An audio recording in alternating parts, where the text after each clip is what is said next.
Hello students, in today's video we will discuss about unit number 3 on interview with Arun Krishnamurthy, standard 10 English, part 1. Let's begin. Arun Krishnamurthy was just 17 years old when he founded the NGO Environmentalist Foundation of India EFI. એટલે અરુણ કૃષ્ણમૂર્તિજી છે એ માત્ર 17 વર્ષની ઉંમરે એક NGO એટલે non government ઓર્ગેનાઇઝેશનની સ્થાપના કરી અને ત્યારે એની ઉંમર માત્ર 17 વર્ષની હતી. Beginning with the turtle walk, એને શરૂઆત ક્યાંથી કરી? ટર્ટલ વોકથી. Move to save turtle eggs and young hatchling in Chennai, એટલે કે ચેન્નઈમાં ટર્ટલ વોક એટલે કે કાચબાના ઈંડા અને તેના નાના બચ્ચાને બચાવવાની એક ઝુંબેશ શરૂ કરી, એક આંદોલન શરૂ કર્યું. Today Arun and his team of volunteers have clean beaches and various water bodies in Chennai, Hyderabad, Delhi, Coimbatore and Pondicherry. તો આજે એની ટીમ છે અરુણ અને તેના સ્વયંસેવકો, એટલે કે જે સ્વયંસેવકો એને કહેવાય કે જે મેળાએ ઈચ્છાથી આવતા હોય, કોઈ વેતન વગર. તો એની ટીમે સ્વયંસેવકોના જૂથે ચેન્નાઈ, હૈદરાબાદ, દિલ્હી, કોયમ્બતુર અને પુડુચેરીના દરિયા કિનારાઓ અને બીજા જળાશયો સાફ કર્યા છે. The team cleans lakes, beaches and zoos. આ જે જૂથ છે, ટીમ એટલે ટુકડી, એમ જૂથ. તળાવ, દરિયા કિનારાઓ અને પ્રાણી સંગ્રહાલયો સાફ કરે છે. બીજું શું કરે છે આગળ જોઈએ. પ્લાન્ટ્સ ટ્રીઝ, વૃક્ષારોપણ પણ કરે છે. Educate people through street plays, એટલે કે સ્ટ્રીટ પ્લેઝ એટલે શેરી નાટકો, શેરીમાં નાટકો ભજવે, એના દ્વારા લોકોમાં જાગૃતિ લઈ આવે છે. And also makes environment friendly paper bags, અને શું બનાવે છે? એન્વાયરમેન્ટ ફ્રેન્ડલી એટલે કે પર્યાવરણને અનુકૂળ હોય, પર્યાવરણને નુકસાન ન કરતી એવી પેપર બેગ બનાવે છે, કાગળની થેલીઓ. આપણે ખબર છે કે પ્લાસ્ટિક કેટલું હાનિકારક છે પર્યાવરણ માટે.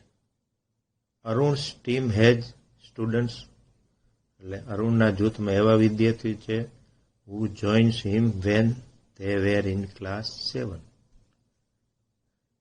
તે 7મા ધોરણમાં હતા ત્યારથી તેની સાથે એના જે ક્લાસમેટ હતા એ જોડાયેલા છે આ ઝુંબેશમાં. And continue to work with him even after 5 years, અને 5 વર્ષ પછી પણ એને આમાં કાર્ય કરવાનું ચાલુ રાખ્યું છે. હવે જોઈએ, એનો ઇન્ટ્રોડક્શન હતો, કોણ હતો અરુણ કૃષ્ણમૂર્તિ. હવે કે ઇન્ટરવ્યુ એને લે છે, ઇન્ટરવ્યુઅર હોય, સામે અરુણ બેઠો છે, જવાબ દે છે. હવે અહીંયા પહેલા ઇન્ટરવ્યુઅર એટલે કે ઇન્ટરવ્યુ લેનાર. Which experience as a child inspired you to take the cause of the environment, એટલે કે વિચ એક્સપિરિયન્સ, ક્યાં અનુભવ હતો એઝ એ ચાઇલ્ડ એટલે બાળક તરીકે, જે તમને પ્રેરણા આપે છે, પ્રેરણા આપી પર્યાવરણ માટે લડવાની, પર્યાવરણ બચાવવાની. What was your first activity, તારી પહેલી પ્રવૃત્તિ કઈ હતી? તો આ 2 પ્રશ્નો ઇન્ટરવ્યુઅર પૂછે છે. Beautiful lake next to my house, એટલે મારા ઘરની બાજુમાં એક સુંદર તળાવ. Which once had a lot of birds, frogs, snakes, એટલે આ બધું એનામાં જે તળાવમાં હતું. વોઝ હેવીલી પોલ્યુટેડ, એટલે કે જેમાં અસંખ્ય પક્ષીઓ હતા, દેડકા હતા, સાપ હતા, અને એ આખું જે લેક છે, તળાવ છે, એ પ્રદૂષિત થઈ ગયું. It lead to the spread of મોસ્કીટોઝ, પછી ત્યાં એને લીધે મચ્છરોનો ત્રાસ વધ્યો, પ્રદૂષણો ત્યાં હોય જ. And turned a lovely place into an ugly neighbourhood, એક સુંદર જગ્યા હતી તે ખૂબ જ ગંદી કરી મૂકી. This hurt me badly and I wanted to do something about it, એટલે આણે મને ઘણું જ દુઃખ થયું અને મારે આ વિશે કંઈક કરવું હતું. I got together with couple of my friends and clean the ponds next to my house, મારા થોડા મિત્રો સાથે ભેગા મળીને મારા ઘરની બાજુનું તળાવ સાફ કર્યું. This was the first activity, એટલે આ એની પહેલી પ્રવૃત્તિ હતી. ઇન્ટરવ્યુઅર પછીનો નેક્સ્ટ ક્વેશ્ચન પૂછે છે, what kind of support did you get from your parents and teachers, એટલે કે કયા પ્રકારનો સહકાર, સપોર્ટ, મદદ તારા માતા પિતા અને શિક્ષકો તરફથી તને મળી. Was there any conflict between study time and activism, શું તારા શિક્ષણ અને તમારી પ્રવૃત્તિ વચ્ચે કોઈ વિસંગતિ ઊભી થઈ, એટલે કે એની અસર ભણવા ઉપર થઈ આ કામની. હવે અરુણ કહે છે, I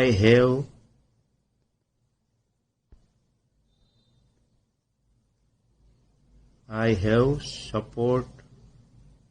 supportive parents who understood that my interest was the environment. મને સમર્થન આપતા માતા પિતા મળ્યા છે, જે જાણતા હતા કે મને પર્યાવરણમાં રસ છે. They have never stopped me from doing what I want, એટલે કે મારી ઈચ્છા મુજબ કંઈ પણ કામ કરવા માટે તેમણે મને કદી રોક્યો નથી. અને બીજું શું છે આગળ જોજો. On my parts also made sure that I did not fail my parents in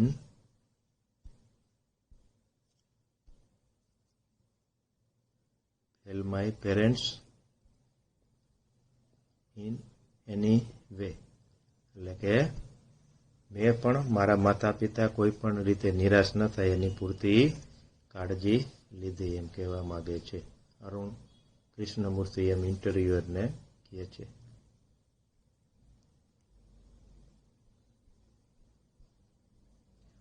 I always informed them about everything and that I did and took their advice before into actions, એટલે કે હું જે કાંઈ પ્રવૃત્તિ કરતો એમાં એને બધી માહિતી આપતો અને એની સલાહ લેતો.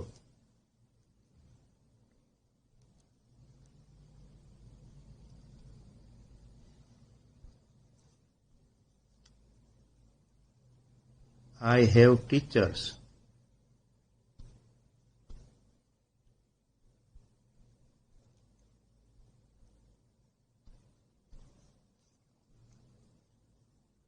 who taught me how to go about things.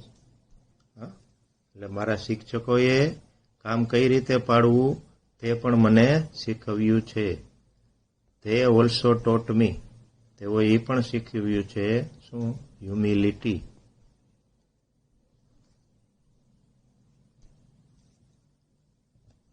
એટલે કે વિનમ્રતા. એટલે કે કોઈ પણ કામ કરતી વખતે વિનમ્રતા, અહમ નો આવી જાય, એના વિશે ધ્યાન રાખવું. So that I did not become snobbish or arrogant. જેથી હું કોઈ અહંકારી કે દંભી ન થઈ જાઉં. And start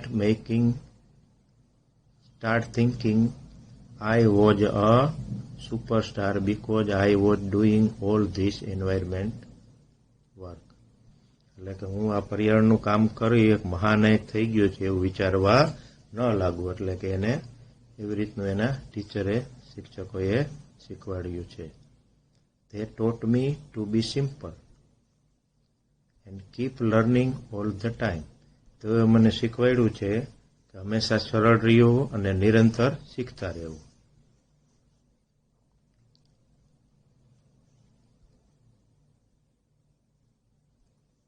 I am not an activist. હું આંદોલનકારી નથી.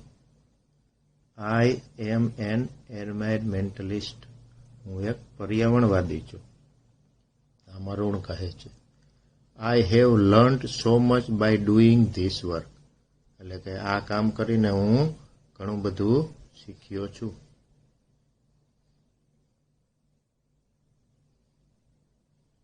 હવે એના પછીનો નેક્સ્ટ ક્વેશ્ચન ઇન્ટરવ્યુઅર પૂછે છે, how did your school and college further your interest? તમારી શાળા અને કોલેજે તમારામાં તારા જે રસ છે એને કઈ રીતે આગળ વધાર્યો? વરુણ કહે છે, both my school and college had plenty of green cover. એટલે કે મારી શાળા અને કોલેજમાં બંનેમાં ખૂબ જ લીલોતરી હતી. ચારે બાજુ વૃક્ષો કે નાના નાના છોડ કે હોય તે. અને both were home to several other life form. એટલે કે બંને બીજા અસંખ્ય જીવોનું ઘર હતું. This made me understand their importance. એટલે આથી મને સમજાયું કે તેમનું મહત્વ શું છે. How beautiful they are and why we need to protect them. તેઓ કેટલા સુંદર છે અને આપણે શા માટે તેનું રક્ષણ કરવાની જરૂર છે. These animals are on their own. આ પ્રાણીઓ સ્વતંત્ર છે. Find their own food. એટલે કે તેમનો ખોરાક છે એ જાતે જ શોધી લે છે.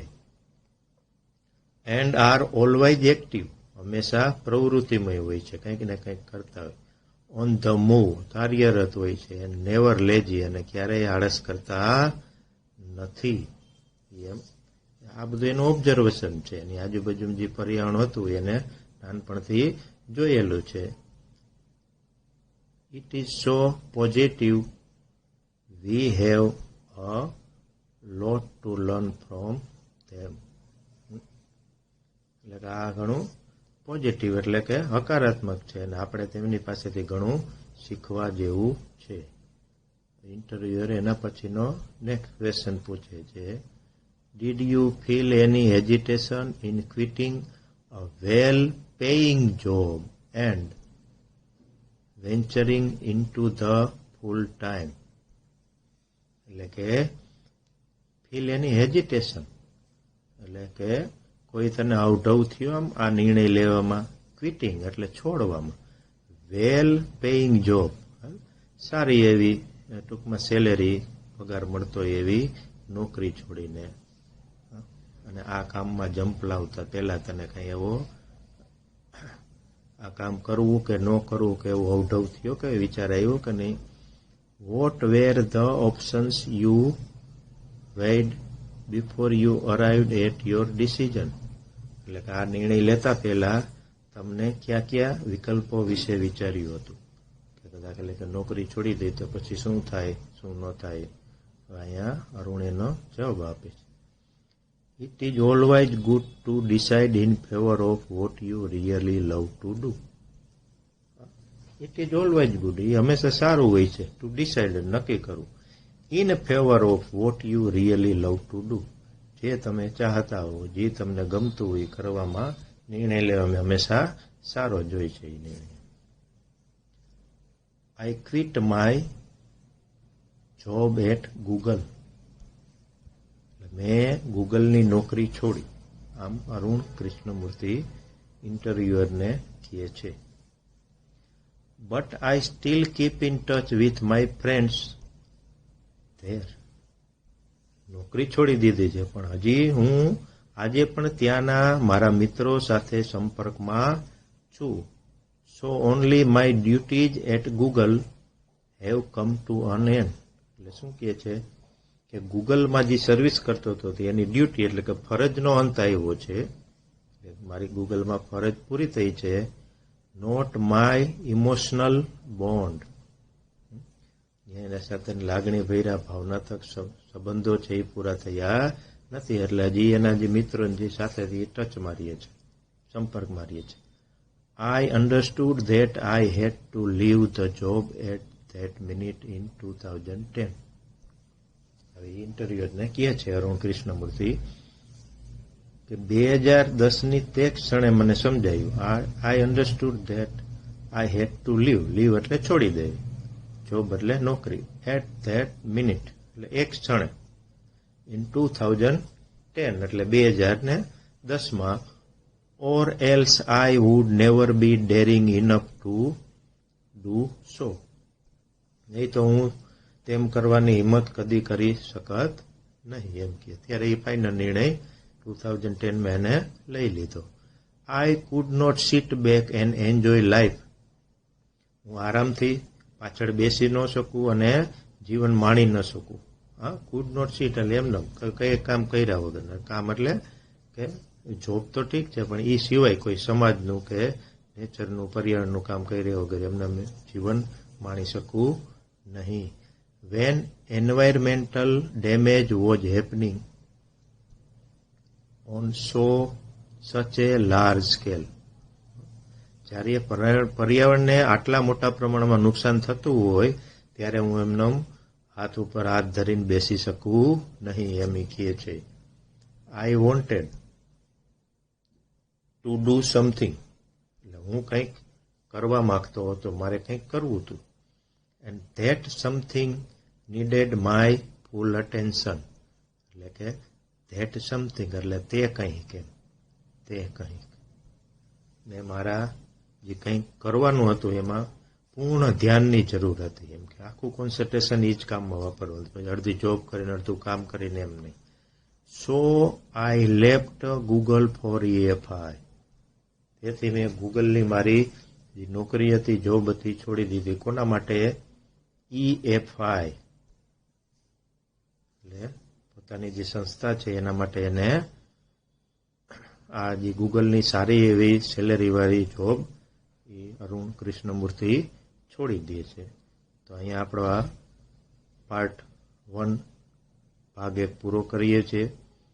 ટૂંક સમયમાં જ તમારે આનો બીજો ભાગ આવશે, તે ધ્યાનપૂર્વક જોજો અને આ વિડીયો પણ ધ્યાનપૂર્વક નિહાળજો.